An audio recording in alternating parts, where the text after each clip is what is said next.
I know that we mentioned that we would talk a little bit about a solution and a recommendation for one of the accounts that you currently have at Edward Jones. In our previous conversation, you had mentioned that, you really like what you've seen over the past year as far as growth, but just aren't quite sure what to expect, in the future as far as, ups and downs within the market. And as you're getting closer to retirement, to really want to protect against some of that market downside. Is that still how you're feeling about that? Yes. Particular account? Definitely. Okay. What else? Is there anything else that you wanted to make sure that we talked about today? I don't think so. Just looking at what some other options are. I don't know what's available. Definitely. Okay. So we'll start there with some of the options that I've come up with to really help accomplish the goals that you want to with this account and for retirement planning in general. Awesome. So one of the options that you is called structured capital strategies. It's a strategy that really does allow you to still participate in market upside whenever the market does go up, like this last year. So many of us, didn't really know what to expect in 2020 with the market, but we still had a great year overall. And so in years like that, we still want to be able to capture that market upside, and this account allows you to do that. On the other end, when we do have years where the market goes down or, there's lots of volatility in the market, like lots of ups and downs, this particular account will also help protect against some of that downside in the market. So let me show you more about how this account actually works. I'm going to share my screen so that you can see what I see. And I'm a visual person, so I'm going to walk you through some of the strategies that this account can help with. Okay. First, can you see my screen? Yes, I can see it. Okay, wonderful. So like I mentioned, this is one of the options that I was thinking of could really help you accomplish those goals. Again, it's called structured capital strategies, and how it works, I'm just going to start there. We can tie this to a stock market index. So you've probably heard on the news, people talk 100 or the NASDAQ or something like that. Well, a lot of times we utilize the S&P 500 because those are the 500 largest companies in the world, as well as the Russell 2000, because those are the 2,000 small and medium-sized companies that really make up a holistic picture of small and medium-sized companies in the market. And what this account does is essentially track with these two, and then that is what you actually see your account do. So you're not participating in either one of these, but your account is going to track what they're actually doing. So let me show you an example. Let's say the S&P 500, and I know we had talked about that you have at least 6 more years until you're planning on accessing any of this for retirement, right? Yes. Okay. So, I don't know, babe. Okay, so 6 years, and then we can choose our level of protection as well. We can choose to protect the market downside down to 10%, down to 20, or down to 30. Okay. Based on your overall risk tolerance level, how much growth you want, and, the amount of, market volatility that you're willing to accept, my recommendation is to be right in the middle, where it protects you down to 20%.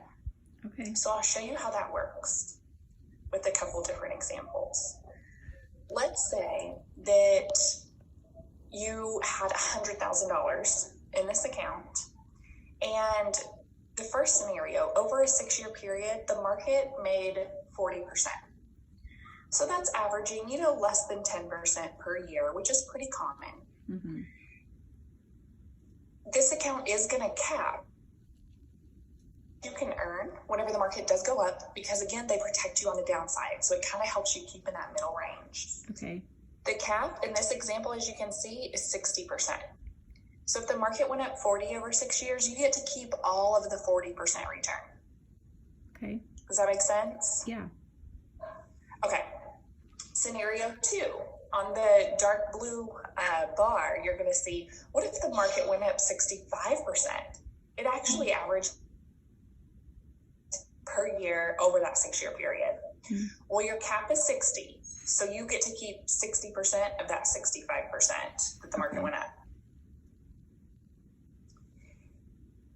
So it allows you to still, again, participate in market upside whenever the market goes up, up to that cap. Okay. The flip side, if the market goes down, is scenario 3 and scenario 4. So if we chose that 20% protection and the market went down 15% over this next 6 years, this account would absorb all of that loss. So your account that's invested in this wouldn't lose anything. It wouldn't make anything, but it wouldn't lose anything either. Scenario number 4, if the market goes down more than the 20%, like let's say it goes down 22% over the next 6-year period, then instead of losing all, this part of your account balance would only go down 2% because it absorbs the first 20. Gotcha. Makes sense? Yeah. So basically one of 3 things can happen in this account. Either you can make money because the market does well, you can break even because the market goes down, or you can lose a lot less than you would have previously if the market goes down like a lot, worst case scenario.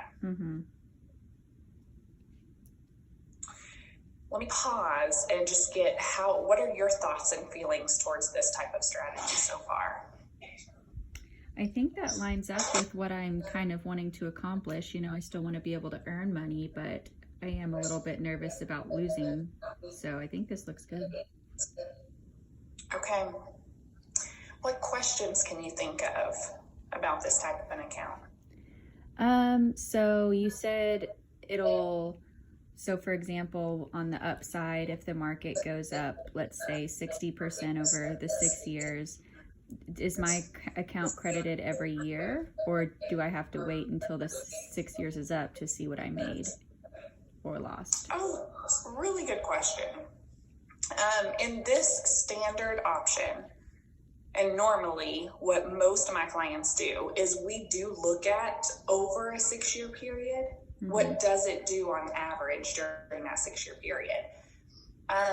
The reason being is because we know the longer that we actually participate in the market, the better chance we have at experiencing more of an upside and statistically what we normally see. So if we choose to go with that, then the interest actually wouldn't be credited until after the end of those 6 years. Okay. Now on your statement, you're going to see all along the way what it does and where it's at.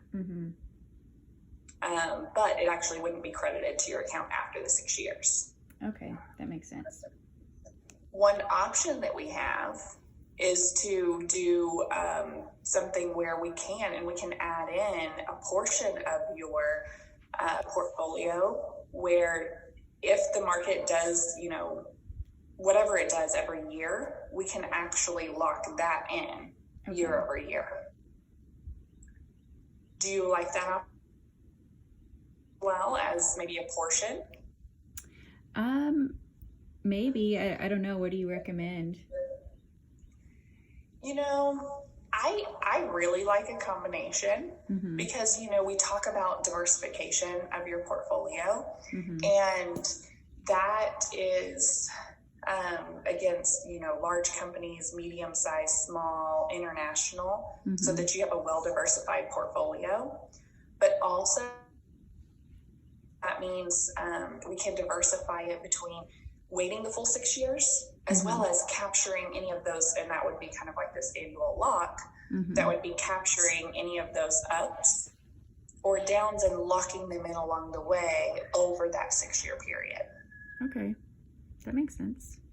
So I like a combination of the two for you. Okay.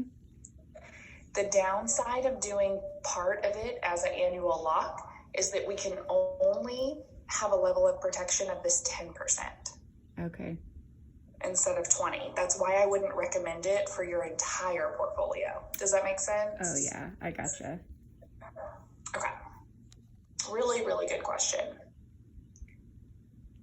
So if that makes sense on the concept, let me go back and I want to show you historically what each of these have done. Okay. So that you can kind of see. So if we looked at the S&P 500 for 6 years with that 20% downside protection, this shows you historically what that would have done basically since 1980. Mm-hmm. So the average return is almost 74% over that 6-year period. Oh, wow. Yeah. And to me, what's really cool is that 90% of the time, as you can see in this circle, Mm-hmm. 90% of the time you would have made money in this historically. Mm-hmm. Only 10% of the time you would have broken even, and basically 0% of the time would there have been a loss if we use this strategy. Okay. What are your thoughts when you see that? Well, that seems pretty guaranteed, so I like that. Yeah, that's one of the things that I really like to show is, what has it done historically? Mm-hmm. We talked a little bit about the annual lock. So if you look here in the middle, you can see the 1 year with a 10% buffer. Still, you would have experienced gains about 78% of the time. Mm-hmm.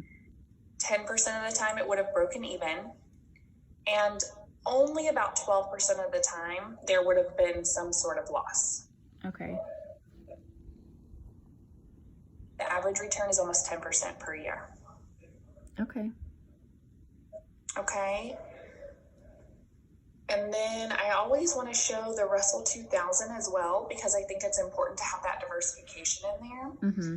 So as you can see, the average return for the small and medium-sized companies over 6 years is about 67%.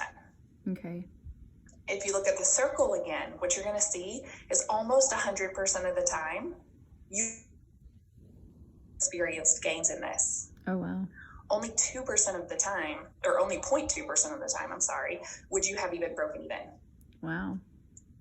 I know, it looks great, right? Yeah. So a lot of times clients ask me, well, why wouldn't I put everything in small and medium-sized companies? Mm-hmm. Because this circle looks even better than the one on the left. Again, I really believe in overall diversification. Mm-hmm. At the average return of the S&P 500, it's higher overall than the Russell 2000 as well. Mm-hmm. So that really gives you the maximum amount of overall protection and overall growth opportunity, because we don't know which market is really going to do better year over year. Okay. Does that make sense? Yes. Okay. Any questions on this in history? No, that was helpful to see. Thank you. Definitely. There's one more thing that I want to show you. Okay. And those are the current performance cap rates. So let's look at these cap rates for the things that we have talked about. So we actually want to do structured capital strategies plus is what we've been looking at. So I want to take your focus to the 6 year and then the 20% downside protection right here. Okay. So what this is telling us is that as of right now, these are our caps on each one of these market segments that we could choose to invest in. Mm-hmm. So for example, the S&P 500 is going to cap you at 250% Wow. over the next 6 years. Mm-hmm. If I divide 250 by 6, that's an average of 42% per year in growth. Wow. The S&P 500 averages about 10% a year. Mm-hmm. So that's allowing you to participate basically in any type of a growth that we might see within the S&P 500. Okay. Now the Russell 2000's cap is 40%. So 40% divided by 6 is basically capping you at 6.7% per year. Mm-hmm. So what that means is, on average, if that goes up 10% per year, you get to keep 7 on average. Does that make sense? Yeah. Okay. And again, the reason they do that and the reason why there are these caps is because you have that downside protection. Mm-hmm. So the company has to offset some of that protection with limiting some of that upside potential. Mm-hmm. That makes sense. Any questions about these caps or anything else that we've talked about so far?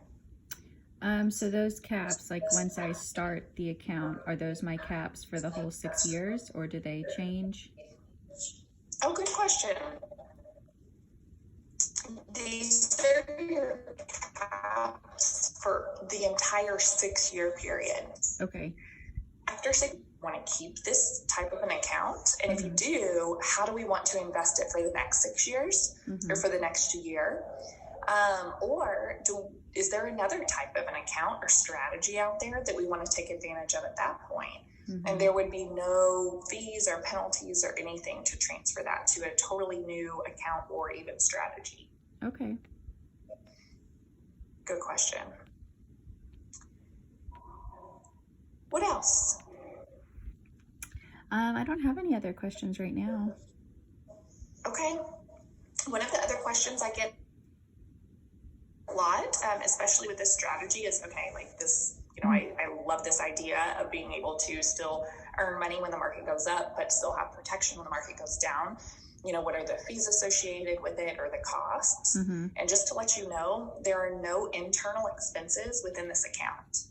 Oh, wow. So there's no fee or anything like that you're going to pay to have this. Okay. The company does still have to make money, and how they do that is based on the caps that you see here. So ultimately, the company is hoping that these markets and segments earn more than the cap that they're giving you. And then that's in turn how the company makes money, and then ultimately how they pay me. Gotcha. Okay. Does that make sense as well? Yes. Okay. So that's also what a lot of my clients like, is that there aren't any internal fees associated with it. Yeah, that's awesome. Well, so let me ask you, based on your goals, do you feel like this really fits and accomplishes what you wanted to accomplish? Oh yeah, definitely. Okay. Well, then what we would need to do as far as next steps is, you already sent me your statement, so thank you so much for doing that. I had time to kind of analyze it.